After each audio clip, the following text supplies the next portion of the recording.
Hello everyone, welcome to the Logical Fallacy. My name is Sean and welcome back to another special video. I am excited because I get to react to something that I've wanted to react to for the last 2 weeks ever since it came out, because I think one of the first people to ever react to this, the first part, which was an undeniable canon of Five Nights at Freddy's. And honestly, I loved making that video. It was this series is absolutely fantastic. The Oof Troop is an amazing creator. Go subscribe to him.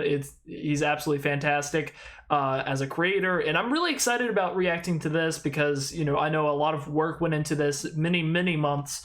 So I'm really excited to kind of see where this goes, because the first part was absolutely hilarious. I just feel so late to the party, but better late than never,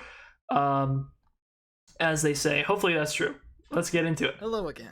Hello. I kept you waiting long enough. I mean, I kept myself waiting for most of that time. Where are they? What? You just wanted their chair. Yeah, I mean, all right, it's fair enough. Completely understandable. Settled, let's jump back into the most accurate portrayal of I love all the posters on the wall. Got the nice retro intro. Let's go, guys. Undeniable Canon. We return to the year 1993. Absolutely. William Afton, sitting in the safe room of the abandoned Freddy Fazbear's sulking, pizza, of course, finally got done writhing in pain from his spring lock failure. Sulking. He thought about reintegrating himself back into society, but before he could make a decision on that front, the ghosts of the missing children reappeared before him. Oh. Instead of attacking him, though, very canon, guys. Even to ask for a favor. Absolutely. They were very bored and realized that Springtrap understandably was able to figure out how to convert a camera monitor into a TV. Springtrap agreed to do this for them, given he was just as bored as they were. But why didn't they just possess the animatronics? I mean, that's way better. I mean, I guess not really, but like, I guess were the animatronics not there? I guess I'm not sure. Fortunately, there was no practical way to get. I'm trying to rationalize this, guys. This is canon. Had to settle with watching the same 3 VHS tapes of Seinfeld episodes. As time went on elsewhere in Hurricane, Henry Emily began to grow restless. It had been at least a week since he had shut down Freddy's, and he already tanked his finances within that time. I mean, he's always been really bad at finances, let's be honest. They permanently banned him from opening a new business, but they never said anything about running an existing one. He immediately ran to the Afton household to beg William for a manager. That makes sense. Position at Circus Baby's Entertainment and Rentals. That's good. When he got there, however, I didn't say he couldn't run an existing business. You fired me. I also fired your father. Oh. Where is he? He said something about vandalizing your house. Hasn't come back since. Oh yeah, from the end of the first part. Options, Henry decided he'd try to sue Afton. How to sue someone, to the rental business. To his surprise, this actually went smoothly. The only person William had left to handle something like this was rather eager to have a boss again. Hey. So he willingly let Henry win the case to absorb the company into Fazbear. That's good. Despite the success, Henry was still worried that William might come back and ruin things for him. Okay, I do want to point out one thing, though. Okay, the Undeniable Canon completely predicted MatPat's theory for FNAF. He said in his last video that the crying child basically was like wasn't real. He's just basically disappeared. And if I remember it correctly, basically it was like just pretending, and at the end basically just like disappeared into nothingness, which is literally like MatPat's theory, which is the crying child never existed. I know that makes a lot of people upset, and just bringing that up makes people upset, but just want to say, Oof Troop, kind of predicted that. So he decided to take measures to ensure that he couldn't. After checking his house and seeing that nothing was vandalized, Henry's next idea was to check the abandoned. I mean, at least it stopped him from vandalizing Henry Emily's house. Into for nefarious purposes. With that in mind, Henry barged into the building and followed the trail. I think most of the time, whenever something is broken into, it's typically for nefarious reasons, but of Seinfeld sounds until he found Springtrap. Unfazed by his old friend, I've never seen Seinfeld. Henry fully explained that he seized control. Unfortunately, don't get it. Capitalizing off of William's work. This made Springtrap livid. Oh, come on. Started to settle things the old-fashioned way. It's time for a brawl. Nimble than the walking corpse, managed to grab Foxy's dismembered leg and come on. knocking him out. That gives him PTSD. He should know that from murdering all those children. He took this opportunity to throw him into the safe room and board it up. Now, there was no way William could retake his own company. Yes. Henry's confidence except for her, stronger, so he raced back. Henry Emily probably will just tank it again. Figure out why he couldn't break a 50 properly. What he didn't realize was that one of the animatronics, Ballora, had snuck up behind him to figure out what the sound of failure was. That glare, man. Fed up with how's it going? Ballora pushed him out of his chair to manage finances herself. Oh my Henry goodness, man. realized what a great convenience this was. Man, so he goodness. left her to it and went off to inspect the other animatronics. Turns out he hated them. With everyone running around violently while Baby rambled on about the different equipment in the facility, Henry realized oh my goodness. put up with the animatronics. It's Freddy chomping on someone's frontal lobe. He implemented remote-controlled shock collars on all of them to get them to leave him alone. That works. She was too intimidating for him. Yeah. The others weren't going to tolerate this, so Baby hatched a plan to get them all out of there. Although she had a direct line of contact with Funtime Freddy and Foxy, they needed to break into Henry's office to get Ballora. Right as they were about to bash the door in, Ballora stormed out. I love that that's the door from Sister Location. Pay her. Suddenly, something clicked in Baby's memory. Last time she had seen something like this was when her mother, Eleanor Schmidt, found out she'd have to pay child support for William. Clearly, this was the same person, although Ballora initially wasn't interested in how traumatic. Baby used her #1 strategy to get her mother to do anything. Hey, dummy. I bet you can't help us escape. Hey, dummy. Oh my Ballora, goodness. now adequately motivated to prove Baby wrong, immediately led the charge to the elevator. I love that stare. They were all far too big to fit inside. What are you talking Henry about? managed to catch them all before they could figure out a solution. After this incident, he decided to fire Ballora as a financial advisor and sacrificed an employee to get a shock collar on her. Now that he was down an engineer, Henry decided to open up job applications for someone. Why would he do that? To ensure that people would actually know about this, Henry made a commercial to advertise the employment opportunity to only the most valuable TV channels. This proceeded to interrupt Michael Afton's 3:27 a.m. viewing of his favorite soap opera. Oh, come on. Henry advertising his father's business confused and irritated Michael, so he went to the kitchen to wait out the advertisement. As he stood there, though, Mike noticed a note on the fridge William had left before his disappearance. This was when he learned the truth of what happened to his looked at that sister, beforehand? something he never actually thought about until right then. After several weeks of isolation, Michael had become rather delusional. Daughter is dead and possessed circuit. A direct request from William. Now, with proper motivation and a desire to please his father, wherever he may be, Michael took it upon himself to get a deadly job once more. To ensure that Henry actually let him land the job, Michael made a point to bring deodorant with him so it wouldn't be a problem this time. When this still didn't convince him, Michael... Because of the rot. That's funny. I love all of the references are so like specifically laid out. I love it, and sometimes I miss them, and it's like, you know, I almost missed that. But there's so many like references jam-packed into them. To deactivate the animatronics again, and that was enough to scare Henry into accepting him.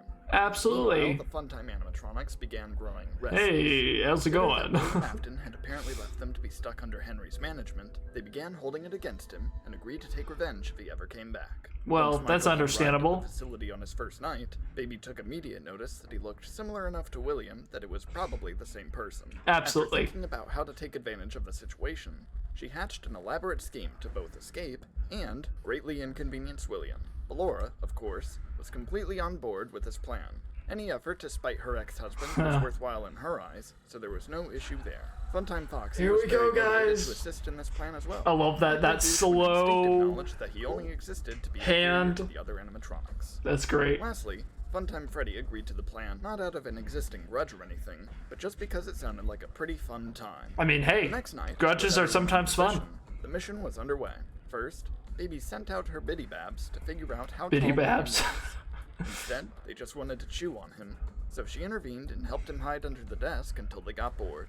Lovely. When that didn't work, Funtime Freddy got out one of his spare hand puppets to chew on the wiring until it caused a power outage. Then, well, that's through Ballora gallery to get to the electric room. Hold on, is that what happened? What happened to the other bonbon? As this flew over his head, she gave up and let Funtime Freddy take over. Unfortunately, Bonbon was programmed to gaslight Freddy at a moment's notice. Oh my goodness. Freddy was powerless to stop William. I love the fact that it's like necessary to explain all the mechanics from the sister location, because I love the fact that there's like an explanation for everything in this video. That's great. Rebooted. I mean, the fact that Bonbon actually is programmed to gaslight Freddy, for some reason, is an actual mechanic in the game. I don't know. It's pretty funny though when you think about it. And he got away once again. The next day, Baby framed Freddy for a robbery that some technicians were talking about that morning. So, he was deactivated for psychological repairs, while Bon Bon tried to attack William alone. Given Bon Bon was incredibly small, this strategy was fruitless. However, the animatronics finally had a moment of success, as Funtime Foxy jumped William and helped Baby stuff him into a prototype Springlock suit. Oh, that's lovely. I was pretty sure it would guilt-trip William, but it seemed to have no significance to him. Despite how absurdly because he's not William. The only way to keep him still until they could scope out his measurements. After an entire day of nobody noticing anything wrong, Laura deliberately acted out so she could smuggle her mini Renas to the scooping room. After Laura's stomach cavity was opened by the scooper, the mini Renas crawled out and began measuring. Oh, that's horrifying. This is like the most horrifying part of the game. They also needed to crawl down his throat and measure his insides as well. As he frantically kept the spring locks from snapping, they got all their work done and gave Baby the go-ahead to let him out. On the final day of their plan, Baby and Foxy gathered the endoskeletons of Freddy and Ballora and piled them. Oh no, it's the blob! Once that was done, they got a spare endoskeleton nicknamed Yendo to scoop them all together. Sure, he'd get left behind, but Yendo didn't really have issues with the management so unfair, facility, man. So he was fine staying. After perfectly aligning the body with the measurements they gathered, he used some of their leftover pieces to make dummies that would both look like terrifying casualties, and trick the hand unit system into thinking every animatronic was in their proper place. Although the there's someone extra there. Really need a name, they thought it'd be fun to come up with one anyway. Their best idea was a pun, so they stuck with that and called themselves Ennard. Because that makes sense, because it's the innards! Parts and service conveyor Lovely. And waited for William to show up. Once he did, Baby started throwing herself a pity party and told William that to help her, he needed to follow her instructions exactly. Everything was finally going smoothly. But this was never William. This was Michael, and Michael had a bit of a problem with taking orders at this point. So when Baby started giving him directions to the scooping room, he just went the exact opposite way. That's unfortunate. Henry's private room, which William previously used for most of his remnant research, nightmare chamber monitoring, and early forms of online mischief. Oh my goodness. Very displeased with this turn of events, thinking William was doing this just to mess with them. After an unnecessary detour to grab a silly mask, because aesthetics, you know. Of the private room. Once inside, Ennard started making it very obvious who they thought Michael was. Mike, relieved that this was all just a big misunderstanding, now you can just talk to them, you know? Just William's son. Ennard, now reconsidering their initial plan, asked if there was any way for them to still be free from Henry's terrible management. Without a second thought, Mike snuck them home with him, and the oh my goodness. lived a long, happy life. Oh, hold on. Everything was finally going smoothly. Although they incorrectly assumed guys, the golden bear, Michael still followed Baby's it intervened. Exactly that wasn't the storyline that was supposed to happen. He was desperate to finally free his sister. When he that's funny, because it's accounting for both of those endings. They wanted to look that's cool. Like Michael. Mike, I love the fact that they do have all the mechanics. That's really cool. Even the writing an autograph. The While detour. Mike was occupied, Ennard activated the scooper and started evacuating Michael's organs and skeletons. That's horrifying. Inside his skin. Once this was done, they immediately waltzed out the elevator and stole Mike's rightfully earned employee bonus before not the exotic butters. Those are back his. To Michael's house, Ennard realized they had nothing to really do with their time, so they began a habit of socializing with all of the Hey there, guys. How's it going? Quite popular with everyone. Oh, but that's cool. Unfortunately, they forgot that the human body decomposes when it's missing everything that keeps it alive. What truly alerted typically, them you to know, big mistake though was that all of the neighbors had been calling them Michael this entire time. Realizing that they had eviscerated an innocent man's body to play glorified dress-up, they ejected themselves from his skin and Baby coughed up some remnant for him to survive. Michael had absolutely no clue what was going on, but after hearing Baby incessantly tell him he wouldn't die, he finally not dead. Don't worry about it. Walked off. You're just, you know, a living skin suit. It's fine. Now shunned by the local populace for his decomposing body, Michael became a recluse. Forcefully isolated from society, he crafted a crude effigy of William. Oh wait, hold on. Now shunned by the local I wanted to see what was on the board. Body, Michael became a recluse. The baby isn't mine. Always arguing. Lurks, works in food service. Vlad has purple suit, Clara has blonde hair. Little theories right there. Why Vlad and Clad are you and Mom? Forcefully isolated from society. Just thinking a little actual theory right there. That's funny. However, this didn't satisfy Michael. As the years passed, he grew more and more desperate for emotional support, so he decided he wanted to create an animatronic father figure to replace William. Okay. Unfortunately, Mike couldn't just go out and buy the materials needed to do this, so he prioritized a different goal. He wanted to restore his body to be able to leave his house. That's a good Looking at some goal. preserved meat in his freezer, he realized that he could possibly That's engineer the probably refrigerator gross. to fully regenerate his organs. Oh. It wouldn't be easy, but it had So, a chance to work.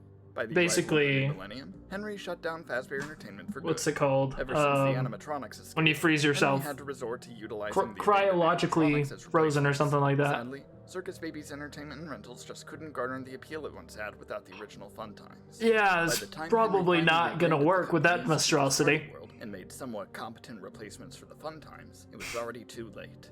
The company's reputation floundered and there was no saving it. This is what, So, the for sixth next couple time? decades, Henry resorted to being a door-to-door salesman to try and forget his past failures. After Failure. all this time, urban legends about the abandoned Freddy's locations began spreading across Hurricane. Oh, this is when we get into Fazbear Frights. An illegally named phone dude caught wind of these rumors. An illegally named, a man legally named phone guy. I was gonna be like, illegally? What? Foxy. Oh, However, Fazbear Entertainment always showed the most unnecessary of hatred to the character, leading Phone Guy down Yeah. a depressive spiral for years until his disappearance.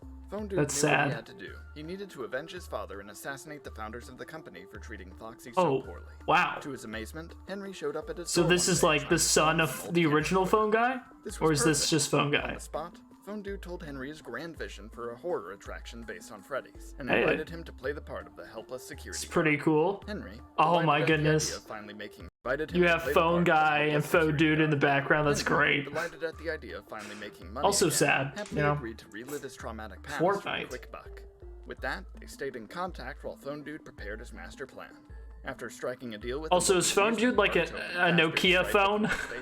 Phone Dude carefully designed the building to be wired so horrifically it was bound to catch on fire. To really enhance the experience, he also bought out all of Henry's ancient camera equipment. That's to make it lovely. near impossible to monitor the place. Oh my By March goodness. of 2023, the Why horror would you do attraction that? was just about ready to open. All that was left was to find the other founder of the company, William Afton. Drawing a blank on how to find him, Phone Dude asked Henry if he knew of his old partner's whereabouts. do you Henry know? attempted to play coy, but somehow gave perfect directions to the abandoned Freddy's location instead. Why? Phone Dude, a little confused by this answer, decided it was worth a shot and made his way to the building to pry William out of there. After investigating How do you the building accidentally- all over and oh my finding goodness, nothing you but say Seinfeld his head tapes is a and smart light. parts, he suddenly heard an angry shout coming from the boarded-up safe room. After kicking down the door, he saw a frustrated Oh my animatronic goodness. beating up an old arcade machine. Oh, come After on. taking a brief look at the high score, Foxy. Phone Dude tackled Springtrap and threw him into his truck. Fascinated by how much the world advanced, Springtrap hammered Phone Dude with questions about what all had changed. Not really caring enough to talk to him, Phone Dude threw Springtrap a smartphone and told him to go crazy. Springtrap immediately adapted to this new technology. name is and really put Springtrap. himself out there. After they arrived at the attraction, Phone Dude shot That's Springtrap great. with bear tranquilizer and tossed him into the building without a care in the world. Interesting. But Once he's a Henry bunny. clocked in for his second It's not night a on the bear. job, Phone Dude told him he had found a real animatronic rather than William to try and poorly disguise his real intentions. Oh my goodness. After that, But it he is installed William. recordings of You were Phone Guy on tricked. speakers to try and guilt trip Henry before the inevitable demolition of Fazbear's Fright. Henry did not notice. Springtrap, goodness. horrifically delirious, Henry decided Emily to is try and so walk off just, the like, out of tranquilizer it. by taking a stroll through the building.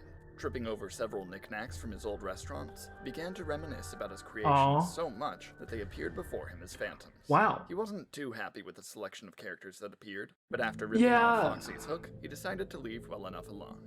After the Phantoms took a gander at the building, they all lit themselves on fire in an attempt to warn Springtrap that something was going to go wrong. He wasn't aware enough to take the hint though, so he just ignored them and kept walking.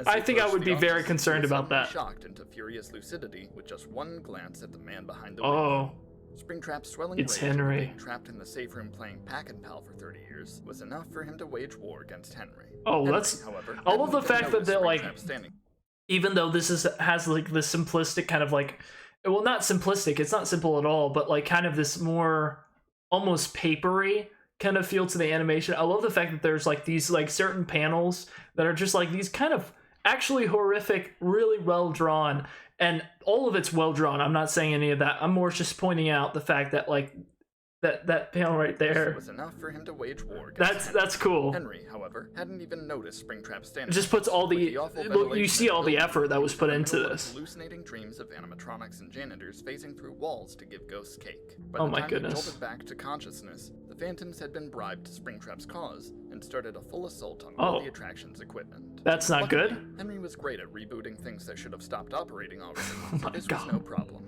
Now fueled by the thrill of battle, Henry kept coming back to Fazbear's Fright Wednesday, to go toe-to-toe Tuesday. with Springtrap. Due to Let's the lack go, of bro. oxygen, though, Henry couldn't really fight him head-on. Instead, Henry resorted to mildly disorienting Springtrap's sense of direction Hi. to glimpse a Balloon Boy's voice. This was pretty obviously a trick. Balloon Boy, man. Springtrap didn't want to miss the chance to see his greatest creation again, so he always double-checked to Oh be my sure goodness. it wasn't just audio lures. This wasted a lot of time. Eventually, though, he did successfully make his way to the office. Oh. Just to be met with Henry frantically tapping the wall tiles. Unfortunately, Why? before Springtrap could give him a long-awaited death stare, Henry's camera monitor short-circuited and ignited the whole office. In record See, time, the whole thing entire was building on fire made to and the go place on was fire. flaming. That While the look right Phantoms there. yelled at them with phrases such as, "We told you so." Henry I and mean, Springtrap true. suddenly realized the attraction was a setup. They were not about to let someone else kill them before they could kill each other, so they made a truce and started running. As soon as they escaped the front door, Fazbear's Fright had completely erupted. Let's go. Phone Dude, who had been camping outside all week, was positively distraught. Oh, While come he was on. reevaluating his choice to let random chance decide the fate of his victims, a foxy mask fell in front of him and Oh. burst into flames. Realizing he had disgraced his bloodline with his failure, Phone Dude Oh my exiled goodness, himself you from had all society for the rest of the his days. phones. After Henry and Springtrap gathered their bearings, the local news department raced over to Oh, the wreckage and Hurricane started taking Screamer. photos for their dying newspaper. To avoid being sold at an auction, the duo played dead under some rubble until everyone left. Once everybody was Wow, gone, it and the smoke cleared, burns. the former partners looked at each other in awkward silence, waiting for the other to break the truce. Uh-oh. After about 32 What's seconds, gonna happen? Henry grabbed the wire sticking out of Springtrap's ear, got it to spark, and then lit Springtrap's pants on fire before running away. Springtrap, distraught and ashamed by this attack, decided the only way to redeem himself would be to find a replacement for his entire suit. Oh. Luckily for him, I mean- Springtrap remembered he still had a backup fursuit he had left at Fredbear's family diner. After a Oh few my days, goodness. he finally got inside. I and mean, realized you why gotta he was explain abandoned to it. begin with. Why the suit That changes. was occupied. Oh my goodness, Springtrap Scrap was too Trap. embarrassed now to let this stop him, though. he So now proceeded we're to getting tear the into costume off FNAF the 6. janitor's skeleton. Once this was done, he just needed to get rid of his current suit. His most rational decision was to ram himself against the wall until it fell apart. This worked a bit too effectively, and he managed to break most of his left arm Oh. off by mistake. That's He lovely. decided this was good enough, so he went ahead and put on the suit. Worried that everyone would only know the name Springtrap as the animatronic with no pants, though, he reluctantly made the call to go back to the name William Afton to avoid scrutiny. Oh Bidding my a solemn goodness. farewell to his favorite fursuit, William departed from Fredbear's to aimlessly A new walk man. home. With a knife in Meanwhile, hand. at the Fazbear's Oh wait, Fright that's auction, his ghosts of arm. The missing children decided it was time to say goodbye Just to take it, Hurricane nobody and pass cares. on to whatever was to come. So, Charlie put together one last party in a purgatory pizzeria for them all to celebrate a new beginning. Oh, that'll be good. However, conflict arose very quickly. Oh. Charlie didn't actually know how to make a good tasting cake with only remnant and frosting, so That's she unfortunate. quickly thought of a way to save herself embarrassment. Everyone, look, it's William Afton.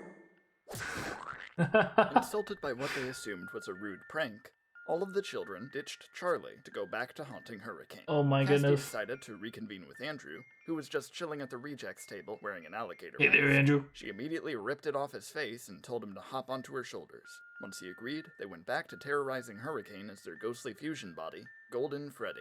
Oh my Charlie, with goodness. nobody to brave the unknown with, chickened out and Jump on my shoulders here, we're gonna become was still Golden perfectly Freddy. intact after all this time. The other four children, however, had to figure out a new vessel to possess. Since all of their original Animatronics? suits were split up in the auction, they preferred finding something to stick together in. Luckily for them, they were able to find a pile of wires slithering around in the sewers. and possess Lovely. it. This turned out to be Ennard, and four new spirits intruding on their existence caused quite a lot How of discomfort. could you do this? Ballora, furious that she had to babysit four new children, decided it was Oh my time goodness. for her own daughter to move out. Hey, After briefly conspiring get with outta the here. children, she tugged out a random wire and successfully ejected Baby on her first try. oh my This goodness. wound up I being mean, a bad decision on Ballora's part, as without Baby to call the shots, the missing children established an oligarchy. Once Oh. they successfully silenced Any and Ballora, all they grown-ups are hightailed it over to the prohibited. abandoned Oh my Peach goodness. Party world in search of some decoration to make them really stand out. oh, are they gonna After some find an searching, Ennard they found mask? Yendo, who Ah. tried proudly showing off his cheap plastic shell to what he assumed were his old friends. Instead, Ennard lit him on fire and stole his melted remains afterward, Oh my now goodness. dubbing themselves Molten Freddy. Baby, meanwhile, had followed It's them the, to the building with the same general reference to idea. FNAF After 6 a quick ending. dumpster dive, she was That's able fine. to find enough garbage to reconstruct her body. With that, she Fragile. quickly came up with the name Scrap Baby. See, just that's in case her horrifying right there. condition That's... was Within just a day, Hurricane's cryptid count jumped from 1 to 6. Oh. This was more than enough to catch Henry's Bill Witcher attention, news. and he felt a little bit responsible for this mess. I mean, you Henry wanted should. to try I mean, it and really course-correct is, his you know, baby not that it his is legacy fully of Emily, less he stole a boatload of old animatronics, quickly crafted Henry some Emily's new ones, fault, and bought but, out you an know, empty mostly building it's with William Afton's obviously name William for Afton's, Bill's but, attention. yeah. Henry felt inspired by Phone Dude's failed assassination attempt on him, and he decided to steal the idea. But All make right. it actually work this time. Well, did it work? Did it though? I don't think it did, but you know, you can think that all you want. Families to his new pizzeria, and if the deadly animatronics showed up, set the place on fire. Easy. But first, he needed to hire a manager to do the actual work for him Nice. and act as a shield against unwanted legal attacks. FNAF 6 is like the most interesting FNAF game, especially when it came out, like, came out of nowhere. Clear instructions as to what he wanted. Several managers came to work and were promptly fired for various Oh, reasons. that's With one unfortunate. listening to Henry's top secret diary, another being too chicken to sell Oh my animatronics, and yet another getting the place sued for kicking That's business. awesome. Every manager's run ended up in disaster. Henry Well, was at a that's, loss as to who could possibly a run book this place reference, right? confidently Into the and Pit. accidentally do exactly what he wanted. Luckily, this pizzeria was built right in front of Michael Afton's house. Mike had Well, made that's- incredible strides in his refrigerator regeneration Oh. research. After all this time, he had finally grown back at least some of his organs. Hey, at least he's got He his wasn't hair, really you sure know. which ones, but he felt healthy enough to finally go outside.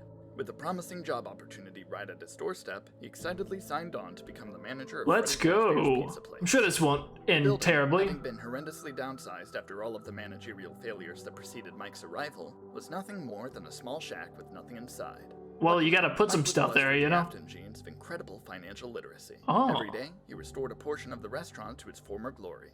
Not That's only great. that, each night, an animatronic would pop up in the alley to check Oh. out what was going on, and Michael You know, got paid they're to just salvage curious. each one and throw them in the vents. First, Molten Freddy. Throw them in the Hearing about vents. a new pizzeria excited them, as they were getting a little sick of being a pile of wires suppressing the voice of a middle-aged woman. Oh With my this new goodness. location, though, they could perhaps find some new, separate bodies to possess, and make use of the complete collection of Seinfeld episodes Seinfeld. dropped from someone's house. Mike, seeing them so proud of a show that wasn't his favorite, lit the collection on fire and walked away. Someone really likes Seinfeld. 4 out of 5 of their spirits, now shattered, trailed behind him in a desperate quest for revenge. The next night, Michael was elated to find that the animatronic before him was William. He didn't Oh. particularly expect his father to return after all this time as a moldy rabbit. I love but the look take that it he's to given. it. Unfortunately, William didn't really care. He just bragged about how he knew this pizzeria was a trap, given that there were fire hazard signs. all Fire. over the Oh place. my goodness. After that, he started trying to workshop new names for himself, such as Scrap Trap, with Michael to no avail. Mike Oh my felt goodness. betrayed by his Salvage father's Scrap Trap. nonchalance about their grand reunion. So he tased William and threw him into Henry's office to make it his problem. Absolutely. The next day, Scrap Baby Only finally way. arrived at the pizzeria. Having done just about everything on her bucket list, from becoming Utah's roller skating champion to Hey. inspiring an entire fashion craze, Hey, she that's decided that the most that's reasonable awesome. next step was to start Let's murdering go. people with a giant claw. She had already visited once mean- before to assassinate one of the previous managers, Oh, so she oh. figured this would be a piece of cake. To her disappointment, Michael was prepared for this and signed a restraining order on her. Since she already came all this way, Legally, though, you she can, just you wandered know, into the you can ventilation just be system, like, trying hey, to convince herself this get entire away. pizzeria was actually a animatronic At this possessed point, by- William finally regained consciousness and immediately tried to attack by him. Elizabeth. Henry, without a care in the world, just threatened William with a lighter and told him about his newest creation. Oh, After learn having how to done this budget. for decades, he finally created a beautiful animatronic named Lefty. Not only that, it actually managed to capture Oh. the puppet. Unfortunately, That's Henry only horrifying. found out the puppet was his daughter after he trapped her inside a plastic bear, and he didn't That's really know how to horrible. let her out. I was even going to sell it to your son for $5, but Michael wound up salvaging it. I may or may not be down 5,000 instead. You gave him 5,000? Oh my goodness. Yes. Now I'm bankrupt again. Enraged that Michael robbed That's him of the chance to fantastic. finally get his $5 back, William scrambled into the vents to try and assassinate his Oh, son. I see. Mike was an expert at keeping everyone at bay, though, and after a few more days of unmatched success with his pizzeria, he had reached the most important day of his career. This, however, is when Scrap Baby decided to gloat about being stuck there. She was really desperate to justify any reason for staying this long, so she just tried pushing the narrative that William set this place up for her so she could kill children and make him proud. Absolutely, you know? Seeing as William was right there with no stake in this other than getting his money. Tired of listening to Baby ramble, Henry interrupted her and finally delivered a speech he had been rehearsing for the past month or so. For years. Dude, this speech was like probably the most chilling speech ever given in FNAF, not gonna lie. Like, that dialogue is so perfectly written. I love it. Although he mostly just made guesses about everyone's motivations for being there, all the animatronics were impressed by his performance. Oh yeah. So much so that they didn't even notice that the building was on fire. Guys, look behind you! Pay attention! Planned for him, immediately rushed out of there before the fire could kill him. Okay. The smoke did get to him a little bit though, and he wound up coughing up some stray remnant. Oh. Hopefully he didn't need that. The others, however, no. weren't so lucky. Soon, each and every one of the animatronics were destroyed as the building was engulfed in flames. That's unfortunate. With that, Henry finally ended the horrific legacy of Fazbear Entertainment. What's about to happen? Just kidding. After the smoke cleared, everyone in Hurricane arrived at the ruins of the pizzeria to see what had happened, while random civilians took off with the remaining animatronics and games that survived the fire. A rescue team discovered a body in the ventilation system and rushed it to the hospital. Not really questioning why this clearly charred corpse was wearing a rabbit suit, the doctor accepted it as a patient and diagnosed it with a coma. A coma? The hospital searched for I think that, you know, there's a little bit more wrong there. That they just kind of assumed was a relative. Golden Freddy. When they arrived at the patient's bedside, they immediately knew it was William Afton and plunged into his mind to cause some crazy nightmares. Well, that's lovely. William, now dreaming about a character select screen of various animatronics he had some general hand in creating, decided that the best course of action was to fight them all at once in their most deadly state. Unbeknownst to him, of course, this was a setup by Cassidy and Andrew. Andrew never got to take revenge on William like all the other kids did, so he begged Cassidy to drag Spirit phone book away from the peaceful afterlife to help torture William in his sleep. Hey, the most insidious part of this plan so this is taking the newest Ultimate Custom Net Foxy they could find and making him William's only ally in this nightmare. Hello there. Eventually, William was conditioned to finally appreciate Foxy's existence, which was the most severe punishment the Golden Duo could imagine. Oh my goodness. After getting the satisfaction of killing William over and over again, Andrew started getting a bit full of himself and started taking credit for all of the work Cassidy had done. Not only that, rivalry is about to begin. That he regarded himself as the one you should not have killed. Cassidy wasn't having any of that. Wow, so it wasn't Cassidy after all. Guys, remember, this is absolutely canon. Everyone else followed suit. Honestly, at this point, do we even know Michael was wheeling him out of the hospital? What's canon, what's not? That he somehow avoided all the possible consequences. I like to consider it all canon, though, because I don't know. Right as Michael shoved him back into the wrecked pizzeria and walked home. Michael had gotten what he needed from his father. In fact, he got everything he needed from just about everyone. Getting to successful Freddy's was one of the best experiences he ever had, and he wasn't satisfied with the place being destroyed after only a week. He created a new plan. I love the fact that the music from Help Wanted is playing. That's awesome. New bear-themed empire. With that concept only. This chapter of the timeline. Is there gonna be another part? What, another cliffhanger? I mean, there's a lot. Yes. There's still much to unravel, and I must vanish again to make preparations. Okay. We're approaching the end, that's good. Don't you worry. I'm excited. Just hope that Ferdinand doesn't tamper with anything. That'd certainly be inconvenient. Speaking of which, he must have left while we weren't looking. Oh well, it'll be fine. Alright, goodbye. Until next time. Are we gonna get jump scared by good old Hurricane Dump? Is this foreshadowing the Blob? Oh, the spare remnants, I see. Oh. Oh no. Guys. It's Ballora's sister! What would her name be? That'd be like... What? It's Ballora. So what would that be like? I can't think of a good name for what Ballora's sister would be. I never thought about it. Now I'm gonna have to think about it. We don't even know if that's her sister, but you know, it would be pretty funny. that's really awesome. I'm really excited about the third part coming out. Probably sometime, patience. We'll have to wait. But this was awesome. I love this. Just the length and the amount of time that went into this is absolutely incredible. I just realized it's not over. Is there anything else? I just wasn't sure. Okay, this is credits. Credit to everybody who worked on this. Absolutely fantastic. Oof Troop, excellent job. This was fantastic. I love the fact that there was like, some I don't think there was like much like voice acting besides the narration. I know there was a couple lines, and then this one had a lot more. So it was really cool to see, all the people that kind of he got to voice act for him. That's awesome. That's absolutely fantastic. Well, thank you guys so much for watching. Go check out the original video, and thank you guys so much, and we'll just wait around for the third part. I'm really excited for it. So I'll see you guys then, and well, you guys have a great day.